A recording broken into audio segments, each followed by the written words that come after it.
All right, so here's a kind of a trick question. I'm going to write it out, and then we'll try to do this. So factoring,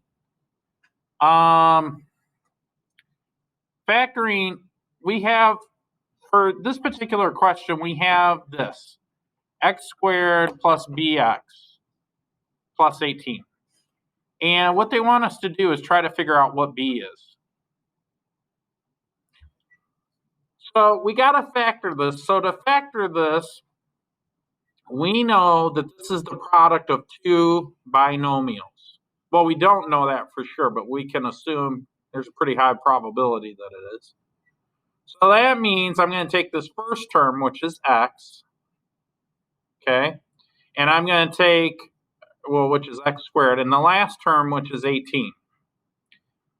Now, I'm just jotting the notes down to show you the process. There's an actual question in the mastery test, and I'm just going to, because there's a couple options. In other words, what are the factors of 18? Well, it could be 9 times 2, or it could be like 3 times 3 times 2, or it could be like 6 times 3, or it could even be 18 times 1.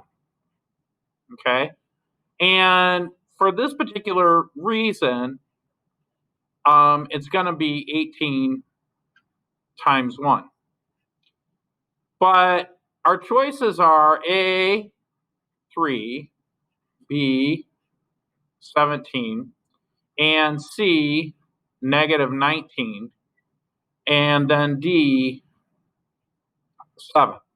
Well, right off the bat, it's not going to be 3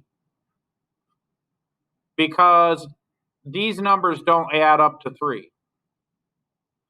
It's not going to be 17 because it's positive. This is a positive 18, which means 18 and 1 have to equal, actually it could be 7, now that I think about it.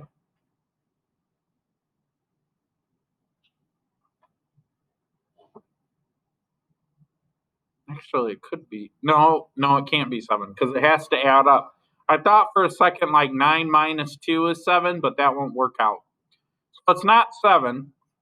It can't be 17 because 18 minus 1, but these have to both be positive or negative. So now negative 19, that might work because if I make this a negative 18 and make this a negative 1, what's negative 18 times negative 1?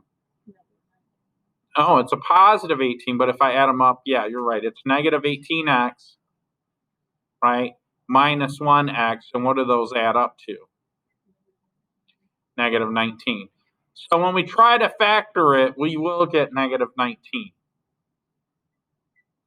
That one's really about process of elimination. We're just showing that it can't be the other three answers. And then the fourth one just